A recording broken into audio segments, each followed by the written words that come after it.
না না, ঝড় তুফানে না, এটা কিসে পড়েছে সেটা বলছি। এদিকে দেখো অনেকটাই ডাল রয়েছে, আর যেগুলো ডাল ঢালার কাজে অনেকটাই প্রবলেম দিচ্ছিল, তাই এগুলোকে একটু কেটে দেওয়া হয়েছে, গাছ কাটা হয়নি। তারপরে এগুলোকে সরিয়ে এক জায়গায় রাখা হবে।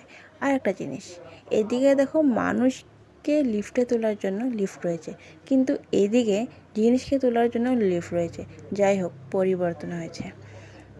তারপর সবাই তো বাড়িতে, কিন্তু আমার তো পেটটা আর মানছে না, সবাই নিজের নিজের কাজ করছে, তাই ভাবলাম 2 মিনিটে ম্যাগিটা বানিয়ে নিই। কিন্তু আমার দ্বারা 2 মিনিটে না হয় 10 মিনিটে হবে। তারপরেও 10 মিনিটের ম্যাগিটাকে আমি 15 মিনিট করে ছাড়লাম, কারণ আমি এখানে নুন দিতে ভুলে গেছি। আবার সেটাকে গরম করে নুন দিলাম। তারপর দুধটা মা বললো কি গরম করে দেয়।